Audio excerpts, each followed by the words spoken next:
feel the boat hit something, and then it leaned over probably about like 70-degree angle where like you were just pretty much falling. Everything was falling. Dishes were falling. Trash cans were falling. Everything was falling, and the lights went out. Everything was blacked out. Disaster at sea. One passenger says it looked like a scene from the movie Titanic. A huge cruise ship carrying over 4,000 people partially sinks off the coast of Italy, killing at least 3 people and leaving about 40 people missing. Good evening. Passengers were enjoying their first night on the ship when suddenly the lights go out, water pours in, thousands panic. The captain of that ship has been arrested, and the search for survivors continues at this hour. Rick Boone is following the story, and he joins us now with the very latest. Rick? Well, Susan, what we know at this hour, you talked about the fact that the captain was arrested. He was arrested on a manslaughter charge and also for abandoning his ship. As for new details that are coming out about this case, as you can imagine, they're coming out about every few seconds here to us here at Fox 5. And also we're getting some latest video. We found some video just not so long ago. This is from an Italian website, and some of the information that you see here or maybe hearing here may be of a different tongue, but certainly what they're going through is universal. Take a listen. In the early morning darkness off the coast of Italy, chaos, confusion, and fear as the Costa Concordia runs into trouble. Kathy! Steve! Steve! Kathy!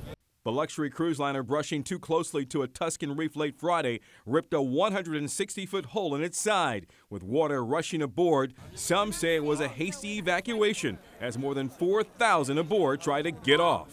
They didn't have enough room on the boats for us, so we had to wait. They said they were coming back to get us, and at that point the boat started sinking more and more on the side we were at, and we made that decision at that point that we had to get off. That group, along with hundreds of others, pushed into the salty sea, trying to swim to safety. And I got on my back and I just said to my wife, kick, kick, kick, kick, kick, kick, kick, swim, swim. With the morning light, a clearer picture of that crippled ship on its side. These American tourists still carrying their life vest. Where we were standing is actually underwater right now. Back in the hotel in Rome, frightened passengers filed off shuttle buses. Many slipped into warm, dry clothes, but still shaken up. The rescue was awful. I mean, it was very, very disorganized. The rescue boats, they were full. It took us 5 tries on different boats to get on. Now, most of these cruise ships do have webcams on top of them or in their, on the different levels, and we tried to pull up the webcam on this particular Carnival cruise liner, but this is pretty much all we got, and this is pretty much the signal that's going to be out there for a while because, as you can imagine, there's nothing that to be seen. Those cams are down. Coming up tonight at 10:30, Susan, we did talk to some cruise passengers here in San Diego. After hearing this news from overseas, we got an idea what they feel about cruise travel in the future, and I think some of their answers may actually surprise you. That coming up in about 27 minutes or so from now. In the meantime, we'll send it back to you. Okay, Rick. Thank you very much. As Rick did just mention, at this hour, 3 people are confirmed dead and dozens are still missing. Hear from people on board that ship what it was like trying to get out and how the crew handled that situation. There were some people that were really panicking, though. There's actually this girl who was just really worried, I guess, and she was kind of like grabbing a hold of some other people. Yeah. And so it's kind of dangerous when you're all swimming, you know, because people hit you in the face or... The boat was falling so fast we thought it was going to hit us, and so we were swimming very fast, and it turned out it did fall where we were, but real slowly. Yeah, but you could see it moving. It was pretty bizarre. We were lucky. I mean, other people, their lifeboats got hung up and they got hurt, but we really we never really believed it. I mean, you just wouldn't believe it. We thought we were going to the muster station just to check because there was so little information. They didn't prepare the people. I mean, if they had just told us that, we're evacuating for your own safety, please put on warm coats. They told us twice that it was a technical problem. Everything's going to be okay. No problem. Go back to your rooms. Everything's going to be okay.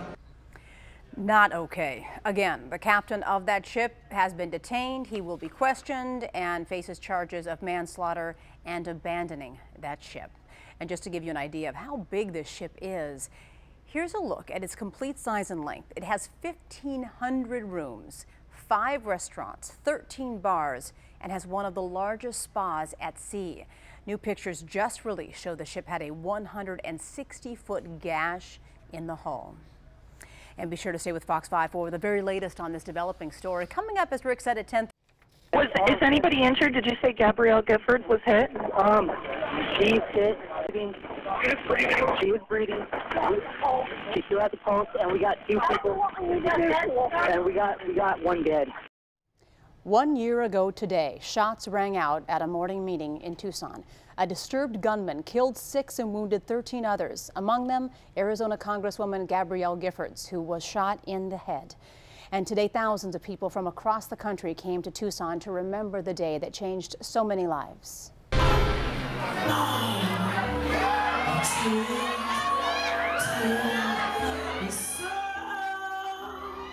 Newly released video of Whitney Houston's final performance as the singer wows the crowd in Hollywood. This as the coroner completes the superstar's autopsy.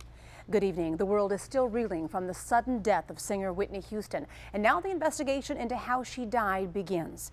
Late last night, the coroner removed the body of the 48-year-old Grammy Award winner from her room at the Beverly Hilton Hotel. The singer was found in the bathtub of her room, and investigators also found prescription medication. Fox 5's Marie Luby is live in the newsroom with the very latest on what led to the death of Whitney Houston. Marie? Well, Susan, the hotter the spotlight on these kinds of cases, it seems, the longer it can take to get answers. And that certainly seems to be the case when it comes to the death of Whitney Houston. I look to you. She had the voice of an angel, but her life ended in tragedy at a Los Angeles hotel. I know there's reports that she maybe was drowned or did she overdose, but no, we won't make a final determination until all the tests are in. LA County Coroner Ed Winters won't say what caused Whitney Houston's death. He remained tight-lipped, saying Beverly Hills police put a security hold on the case. So there'll be no additional information put out as far as what was discovered in the room, any details of that nature. He did confirm Houston's body was found in the bathtub. TMZ reports that the singer's head was underwater. No alcohol was found in Houston's hotel room, according to police. But TMZ also reports police did find various pill bottles, and family members say she'd been taking Xanax, which is often used to treat anxiety. The combo of the two can cause drowsiness. Her mother, Cissy Houston, and cousin Dionne Warwick reportedly spoke to the singer over the phone around 3:15 Saturday. That was just 40 minutes before her bodyguard found her body. Staff at the Beverly Hilton Hotel told TMZ Houston was partying loudly with friends in the hotel bar. Pictures from Thursday night show Houston leaving a Hollywood nightclub, yelling as she's helped out. But inside the club, singer Kelly Price told MTV Houston was fine, singing a duet of Jesus Loves Me with Price on stage. It would be her final performance. And Whitney Houston's family released this statement today saying, "We are devastated by the loss of our beloved Whitney. This is an unimaginable tragedy and we will miss her terribly. We appreciate the outpouring of love and support from her fans and friends." And it will be probably another 6 to 8 weeks before we know the cause of her death. That's when investigators expect to have the results of toxicology tests back. Susan?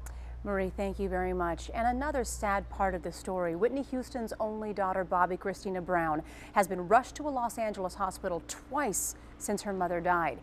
The 18-year-old reportedly collapsed after her mother was found dead inside their Beverly Hilton hotel room. TMZ reports Bobby Christina was hysterical, exhausted, and inconsolable last night. She was released from the hospital earlier this evening. Whitney Houston's ex-husband Bobby Brown says that he is devastated by the news of her death. He heard the news last night just before he performed at a concert in Mississippi, and he gave a shout out to Houston as he went on stage. I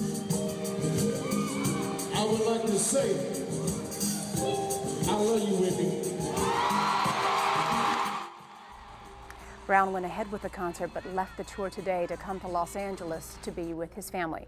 Today he released this statement. "I'm deeply saddened at the passing of my ex-wife.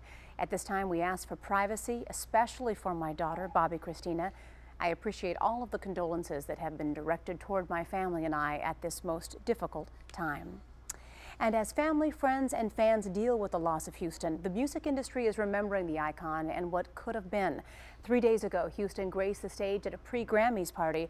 In her final performance, she sang alongside her friend Kelly Price. You tell me you love me. I heard you.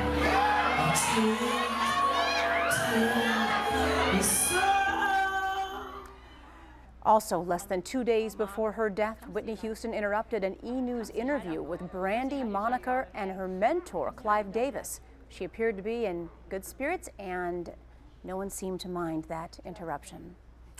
Heavy hearts on what would normally be music's biggest night. Walter McCauley is joining us now with how Whitney Houston's death impacted the Grammys, and it was an emotional night, Walter. It sure was, Susan. Good evening to you. The Grammy Awards is known for bringing music's biggest and best acts together, but tonight the show had a much more somber tone, and many, like host LL Cool J to Billy Ray Cyrus, are paying tribute to Whitney as they use the Grammys to celebrate her legacy. I am in shock. I'm devastated. I really feel like not just the music industry, me personally speaking, that I lost someone that I've known my entire life, especially today being the Grammys and her being single-handedly, I would say, the biggest female inspiration vocally for me as a young girl. So we want to show Whitney the love and the appreciation that she deserves and give her that love and take that moment to give people a minute to grieve, but at the same time be respectful of all of these hundreds of artists that are having this experience at the Grammys so that they can feel good and enjoy their experience as well and not have a blanket of despair thrown on top of an evening that is supposed to be joyful. So it's finding that balance. I hope we get it right. We're definitely going to respect her and give her love. Every little girl dreamed watching her, and she was beautiful, absolutely beautiful, and there'll never be another Whitney Houston as far as I'm concerned. It was only one. Well, my first memory, like so many, was, somewhere in the midst of the 80s and all that great music that became the backdrops of a really fun time period. Tonight's Grammys had all the star power the award show is known for, but as Olga Espina explains, all of the celebrities only wanted to talk about one singer who wasn't at the show. The 54th Annual Grammy Awards, the biggest stars in the music industry walking the red carpet this afternoon. But this year the show has taken a very different tone after the shocking death of Whitney Houston yesterday. Well, Rihanna was rehearsing, and we'd been told we weren't allowed to watch her, so we were just in the tunnel listening. And all of a sudden, everyone got texts from someone saying, "Did you know Whitney Houston died?" And there was just suddenly this silence. I mean, the whole of Staples, just everyone just went quiet. Jennifer Hudson will deliver a tribute to the late pop queen during the Grammys tonight. Left me a message, call me back, I missed your call, we were playing phone tag, and call me back. And I have it on my phone, and I've listened to it probably about 5 or 10 times, as much as I can take. So the show will go on, and those who knew Whitney say that's exactly what the pop icon would have wanted. I was just at the pre-telecast. I'm really excited for some of my friends in music that won big. And then, of course, I come here, and it's so exciting seeing all the musicians, all the artists, and we all are really aware of the dark tone, of course, of the day. What can I say? It's very emotional for everybody, but we have to keep living, so it's interesting to watch how everybody finds their own way to turn this into an event honoring Whitney. And Clive Davis was the record exec who signed Houston and was also her mentor. It was his party she was planning to attend last night before she died. He spoke publicly today about the tragedy. She graced this stage with her regal presence so many times, giving so many memorable performances here over the years. So simply put, Whitney would have wanted the music to go on, and her family asked that we carry on. Davis says Houston was not scheduled to perform at this year's Grammys, but that she was looking forward to this night. He also expressed his condolences to her family. And we'll have much more on Whitney Houston's death a little later in this show, including the special project music execs are now planning to release. Also, the movie she was starring in, to launch her comeback and in her career. Susan.